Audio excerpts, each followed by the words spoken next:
Hoje nós vamos ainda continuar falando sobre esse tema, sobre o suicídio, porque entendemos, né, como já havíamos comentado, é um tema muito relevante. E nós, como Igreja, Corpo de Cristo, não podemos nos isentar da nossa responsabilidade de sermos realmente uma presença, né, de transformação, de esperança, de paz para essas pessoas que tanto sofrem, né? Que Deus possa nos ajudar. E hoje nós vamos ver, né, professor, aí um caso interessante que nós podemos, porque a palavra de Deus é viva e eficaz. E nós vemos hoje nesse texto, nós vamos ver numa perspectiva de talvez uma tentativa, né, professor, de suicídio, mas houve uma intervenção de Deus. Isso. Para quem está nos assistindo pela primeira vez, nós aconselhamos aqui a assistir os 2 domingos anteriores. Esse é o último domingo de setembro, e nós estamos vivendo o chamado Setembro Amarelo, né, que é uma campanha nacional, né, no sentido de combate ao suicídio. Então, no primeiro domingo nós abordamos a questão sob o ponto de vista bíblico e da história das igrejas cristãs, né? No domingo passado nós demos a continuidade, ampliamos um pouco mais essa discussão. E hoje aqui nós vamos entrar naquela questão que é a parte do tratamento em si. Né? Como nós vamos encarar essa situação. Né? E como já falamos semana passada, vamos repetir aqui. Cuidar da pessoa com tendência suicida não é uma função do pastor, do padre, ou do psicólogo, do psiquiatra. Eles são profissionais. Mas são tantas pessoas que estão ao nosso redor. E a gente tem que pensar, pastor, que não é só na igreja. É no trabalho, pode ser em casa, pode ser na família, é no clube que você frequenta. Então, essas pessoas estão em todos os lugares. É o nosso dever, né? Procurar fazer o papel que nós vamos ver aqui, que Deus faz nesta passagem. Né? Eu acho que nós temos muito a aprender aqui, como que Deus encara essa situação. Porque aqui, pastor, nós vamos ter, então, uma tentativa de suicídio que só não vai acontecer pela misericórdia de Deus. Né? Então, aqui apenas trazendo ao contexto, vocês pegaram o livro de 1 Reis, Elias é um dos profetas de maior sucesso na Bíblia. Né? Ele está lá naquela galeria dos grandes profetas, junto com Jeremias e outros, Isaías. Né? E ele, se você pegar o capítulo 18, que vai anteceder essa passagem, ele vive talvez o momento mais importante da sua vida, que é quando ele enfrenta os 400 profetas de Baal, e ele mostra que só há um Deus. O fogo do céu desce sobre o seu sacrifício, e ali os profetas são mortos, inclusive. Então, Elias vive o maior momento dele como profissional, como profeta, como embaixador de Deus aqui. Ele vive um momento ali que a gente classifica assim, sobrenatural, né? Isso. É fogo caindo, a água sendo consumida pelo fogo, enfim, é um momento épico, né, que aconteceu ali. Exatamente. Isso está no capítulo 18. Quando acaba o capítulo 18, nós vamos para o 19, mas normalmente é assim, quando a pessoa tem um grande sucesso, a tendência dela é ficar eufórica, animada. Né? E aqui a gente começa a ver, então, um problema que existe no caso da depressão, que não há uma relação entre a situação ambiental e o pensamento do indivíduo. Né? O 19 começa assim. Né? Bom, então nós sabemos que na época tinha o rei Acabe, né? Mas quem estava por trás da perseguição aos profetas, de toda aquela idolatria, era a mulher do Acabe, que era Jezabel. E Jezabel, quando ficou sabendo que os seus profetas tinham sido mortos, né? Ela era muito proativa, isso nós temos que reconhecer. Né? Se nós temos na Bíblia muitas mulheres maravilhosas, nós temos algumas maléficas, e essa aqui era maléfica. Né? Então, o 19 começa assim. E Acabe, o rei Acabe, né, fez saber a Jezabel, sua esposa, tudo quanto Elias havia feito, e como totalmente matara todos os profetas à espada. Então, Jezabel mandou um mensageiro a dizer: assim façam os deuses e outro tanto, se de certo amanhã, a essas horas, não puser sua vida como a um deles. E vendo ele, se levantou, e para escapar com vida, foi e veio a Berseba, que é Judá, e deixou ali o seu moço. Então aqui está tudo dentro da normalidade. Ele foi ameaçado, né? O Monte Carmelo fica ao norte de Israel, ele vem em direção ao sul, porque ele vem para Judá. E a primeira atitude dele aqui parece ser uma atitude até normal. Ele fala, bom, eu tenho o rapaz que me acompanha, eu vou deixar ele separado de mim para ele não correr risco de vida, que estão aí atrás de mim. Até aqui ainda dá a impressão que está tudo dentro da normalidade. Né? Essa não é a primeira vez que ele vai ter que fugir. Né? Mas a gente conhecendo o texto inteiro, pastor, né? A gente já sabe a história inteira, a gente sabe que deixar aqui aquele rapaz que cuidava assim, das viagens dele, né, esse ajudante, já é o primeiro sinal que ele não está bem. E esse é um sinal que a gente pode perceber nas pessoas que estão realmente com ideias suicidas. De repente você fala assim, mas o fulano, ele estava aqui na igreja todo domingo, o que aconteceu?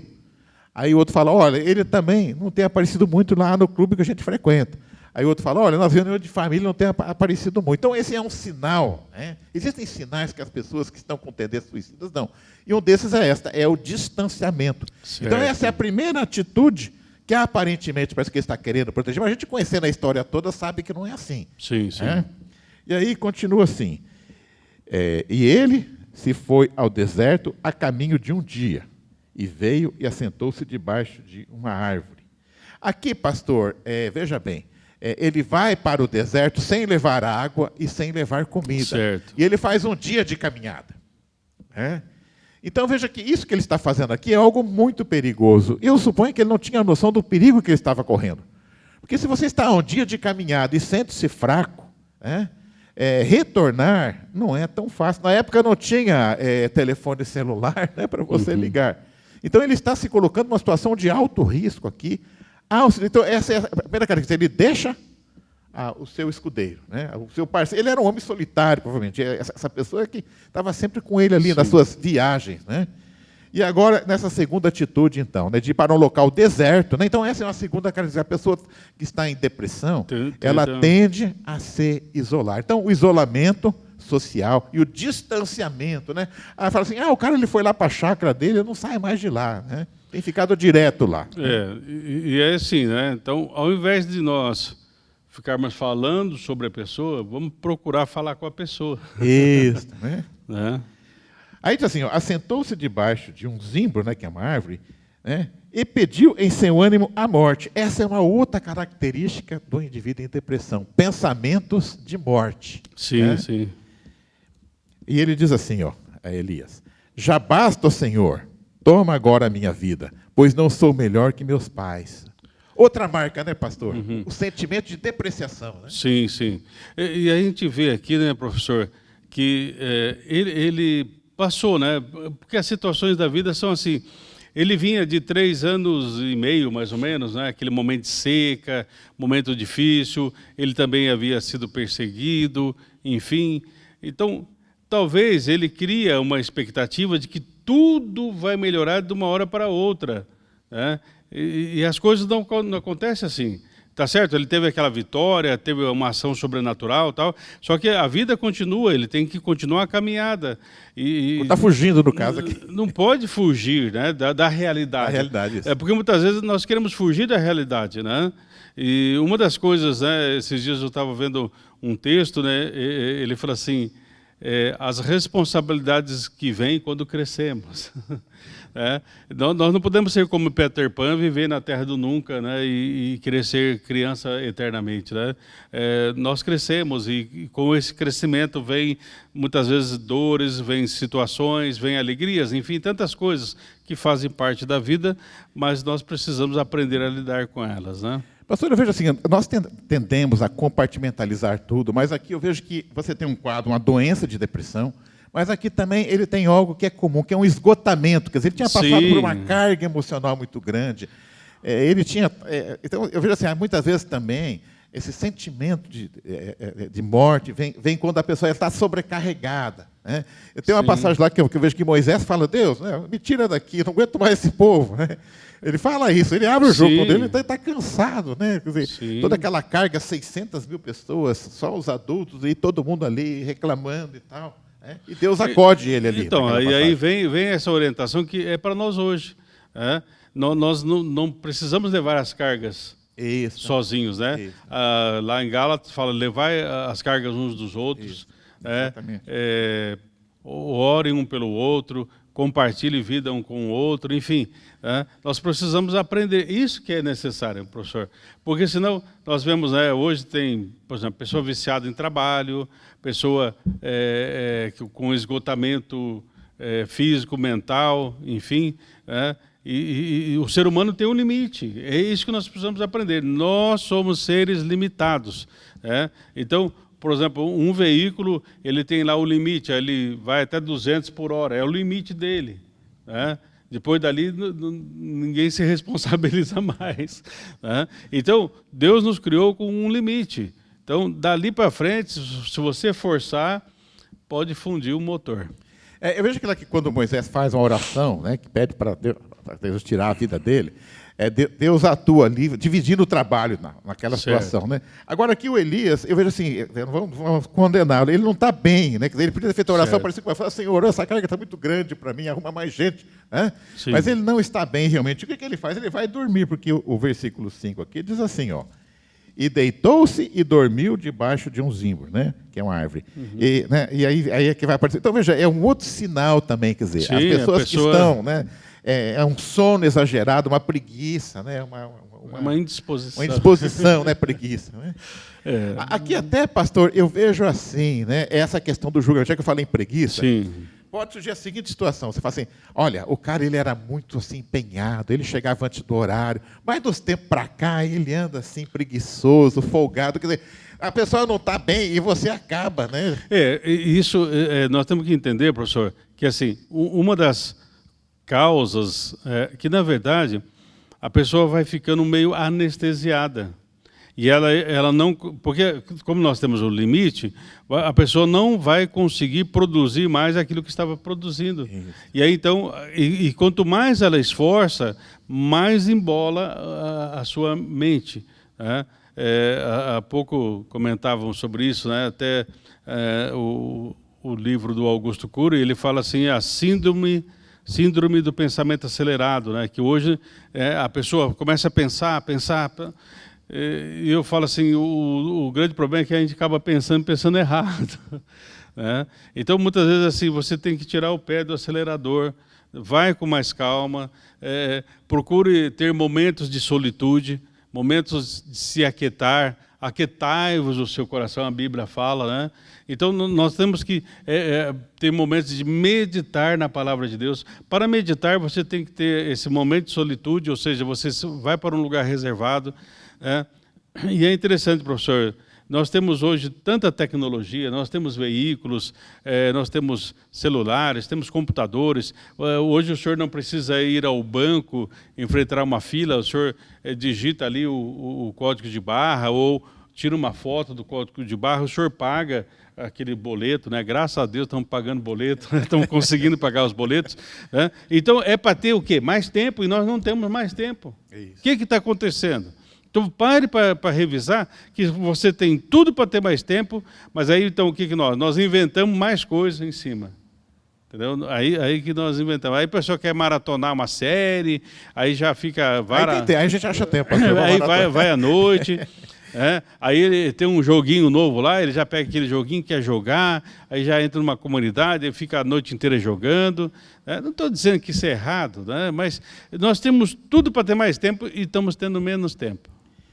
Bom, então, até esse momento, então, eu vejo da seguinte maneira, embora Elias não tenha consciência, o que ele está fazendo aqui é um suicídio, por quê? Sim. Agora ele está no deserto, há um dia de caminhada, numa época que não há veículos, não há comunicação. No mínimo uns 20 quilômetros ele andou, né? Você vai trotando ali, talvez ele andou uns 20 quilômetros. Agora, imagina, como o senhor falou, voltar 20 quilômetros agora com fome, com sede, e desgastado mentalmente, fisicamente. Então, ele está literalmente condenado à morte. Ele cria uma situação de morte. Né? Sim. Então, aqui eu acho que eu aprendo uma coisa também. Então, a pessoa, muitas vezes, ela não sabe o que ela está fazendo. Né? É o caso do Elias aqui.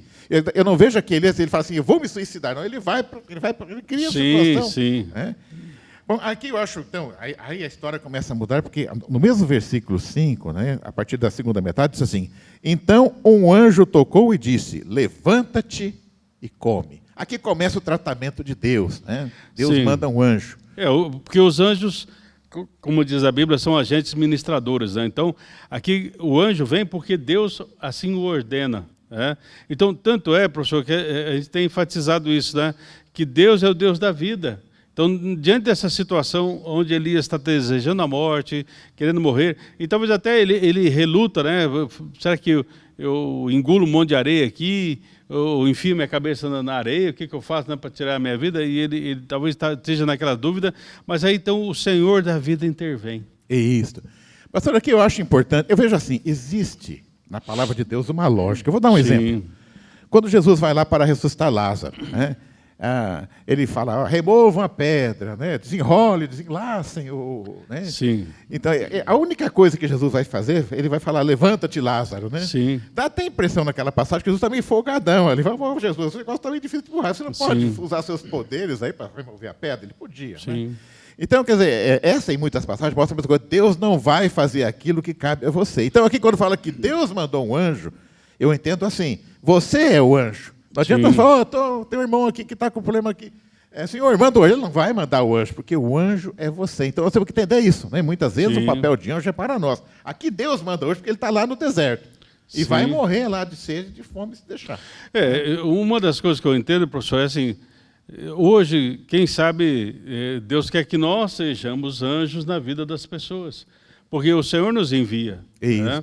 Então nós precisamos ser anjos na vida da pessoa.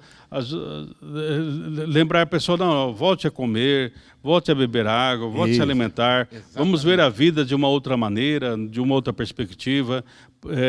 Existem outras maneiras para você lidar com essa situação.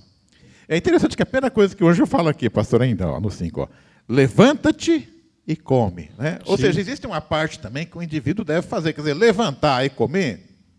Cabe essa disposição, porque a partir do momento, professor, que é assim... o primeiro passo é dele. Com certeza. A gente entende assim, né? A partir do momento que a pessoa procura ajuda, já é um grande passo para ela entender e entrar no processo de libertação, de cura. A procura já é isso. Mas nesse caso aqui não foi Elias que procurou, foi toda a iniciativa de Deus. Aqui é a graça preveniente de Deus que atua em alguém. O anjo não enfiou o pão na goela dele, entendeu? É nesse sentido. Porque eu posso trazer tudo aqui para você, né? E falar, então levanta e come. Quer dizer, o anjo falou assim, abre a boca e taca pão aí, toma água. Existe a parte que você tem que fazer. Sim, não, é uma das coisas, professor, que é como Moisés ali para atravessar o mar. O Senhor falou assim, vai Moisés que eu vou abrir o mar, né? Porque o Senhor falou, Moisés, por que você está orando? Diga aos filhos de Israel que marchem. Ou seja, comece a marchar. Então, muitas vezes, é lógico que tudo isso é pela graça, através do Espírito Santo, da força de Deus, mas nós temos que nos levantar, comer do pão da vida e continuar nossa caminhada. É interessante que aqui no 6 diz assim, né? Dá a impressão assim que Elias não acreditou muito, porque diz assim no 6, né? E olhou, e eis que à sua cabeceira estava um pão cozido sobre as brasas e uma botija de água. E comeu e bebeu, e tornou a deitar-se. Né? Então, acho que Elias falou, mas que história é essa de pão aqui? Não tem pão nenhum aqui. Já estava lá o pãozinho quentinho, né? Sim. E já estava água ali. Acho que seria hoje até uma Coca-Cola, pastor. Na época não tinha, né? Seria uma pizza com Coca-Cola. Uma pizza com Coca-Cola, né? E aí, então, diz assim, né? Em seguida. Bom, aí ele volta a descansar, né? Sim, sim. Aí no 7, assim, e o anjo do Senhor tornou a segunda vez e o tocou e disse, levanta-te e come, né? Porque muito comprido te será o caminho. Ou seja, já estava, olha, né? Come que agora vai começar o trabalho, né? Ou seja, assim, então o tratamento de Deus é algo muito importante. Às vezes a pessoa ela está assim desnutrida, está precisando de usar medicação. Então, o primeiro trabalho que Deus faz, a gente aprende primeiro tem que se mexer um pouquinho. Então, o que ela pode fazer? Ela pode comer, pode levantar. Mas primeiro Deus recupera a parte orgânica, né? Até uma estratégia, né? Trazer aquela pessoa. Porque aí ela vai também recuperando a parte mental, né? Isso. Aí é interessante que no versículo seguinte diz assim, né? Levantou-se, pois, e comeu e bebeu, e com a força daquela comida caminhou 40 dias. Que disposição, hein, pastor? Caminhar 40 dias, né? 40 dias e 40 noites, até o Horebe, o monte de Deus. Então, aí que vem, né, professor? Você vê, ele caminhou um dia, se cansou, deitou, né, enfim, ali debaixo daquele lugar ali, enfim. Agora, com o alimento que ele recebe, que é uma, vamos dizer assim, uma vitamina espiritual, ele vai caminhar 40 dias e 40 noites. Então, é disso que nós precisamos. Quando nós andamos sozinhos, nós nos cansamos, nós nos sobrecarregamos. Mas a partir do momento que nós vamos ao Senhor, Ele é água viva, Ele é pão vivo, né? Nós encontramos forças para continuar a caminhada. E é interessante, tem que continuar a caminhada. Não podemos parar. Aí ele vai para a caverna, não entendo, pastor, assim, ele saiu do deserto, mas ele não está bem ainda. Você contou, agora vai entrar a parte psíquica, digamos assim. É aquele processo, né, professor? É um processo. Então começa ali no deserto, depois passa pela caverna, aí Deus vai ainda falar. Agora não é o anjo, agora é Deus que fala com ele. Isso, vai ver uma manifestação. Então é isso que nós precisamos, dia após dia, momento a momento, nós buscarmos a força em Deus. Talvez vocês, né, aí você vai sair do deserto, vai para a caverna, mas da caverna, enfim, você vai a cada dia, paulatinamente, crescer em graça, crescer em vida. Pastor, é interessante que aqui, no final do versículo 9, Deus fala assim para ele: o que fazes aqui, Elias, na caverna? E ele disse, tenho sido muito zeloso pelo Senhor Deus dos exércitos, porque os filhos de Israel deixaram o teu concerto, derrubaram os teus altares e mataram teus profetas à espada. E eu fiquei só, e buscam a minha vida para tirarem. Ou seja, o problema não acabou. Sim. E aqui, pastor, eu acho bacana assim, quer dizer, é isso que nós temos que fazer com a pessoa que está com ela, deixar ela falar, contar a história dela. Então você vê assim, no primeiro momento, então é o processo, né? No primeiro momento, alimenta, toma água. Agora, no segundo momento, qual que é a sua queixa, qual que é o seu problema, vamos colocar. Aí então ele vai falar assim, que ele está se sentindo só, quem sabe ele está se sentindo injustiçado, quem sabe ele está tendo a ideia de que todo mundo está contra ele. Então, aí ele começa a expor. Quer dizer, Deus não tirou o problema dele. Não, dentro da psicanálise, isso aí chama catarsis. Ele está pondo para fora as impurezas de pensamento, de ideias, para que a cura se processe. Bom, e Deus continua trabalhando na vida dele, sim, né? Sim. Eu já vou pular para o versículo 15, então, né? Que é quando, então, aqui o tratamento começa a ser fechado, porque no versículo 15 diz assim: e o Senhor lhe disse, vai, volta pelo teu caminho para o deserto de Damasco, vem e unge a Azael, rei sobre a Síria. Também a Gel, filho de Nício, ungirás rei de Israel, e também Eliseu, filho de Safate, ungirás profeta em teu lugar. Então, veja assim, Deus dá serviço para ele agora. Sim. Isso aqui eu chamo de terapia ocupacional, né? Ou seja, ele volta a fazer aquilo que fazia, e coisas importantes. Você vai lá um rei tal, vai lá um rei tal. Né? E já deixa aqui até um substituto. Deus também já sabe que ele já está realmente, né? No momento que ele precisa, né? Dar lugar para alguém mais jovem. Aí vem o ministério de Eliseu, que vai ser um longo ministério. Sim. Então, e nós sabemos então que a história de Elias termina com ele subindo ao céu, né? Num cavalo, né? Assim, uma carruagem de tochas de fogo, digamos assim. Ou seja, Deus dá um final apoteótico para ele. Alguém que estava morrendo de inanição, Deus trata, recupera, ele volta a trabalhar e não deixa ele jogado, né, digamos assim. Sim. Então, quando a gente busca Deus, né, e é interessante que no processo, aí o Senhor fala para ele, volta pelo mesmo caminho. Isso. Né? Ou seja, com a força de Deus, nós podemos enfrentar nossos medos. Isso. Nós podemos enfrentar nossos receios. Porque, enfatizando, né, professor? Deus é o Deus da vida. Então, Deus interveio nesse caso. Lembra, né, quando também Jonas, né? Fala, então, o pessoal me joga no mar aí e tal. Né? Aí Deus envia o peixe lá para... É um tratamento aquele peixe. Enfim, porque Deus toda a morte... desagrada o Senhor. Ele não tem prazer nem na morte do ímpio, quanto mais daqueles que são chamados filhos e filhas do Senhor. Outro que pediu a morte diante de muito sofrimento foi Jó também. Mas Deus faz um tratamento e lá no capítulo 40 ele vai dizer, eu te conhecia só de ouvir falar. Certeza. Então Deus faz um tratamento também. Sim. Então, pastor, já encerrando, eu vejo assim, né?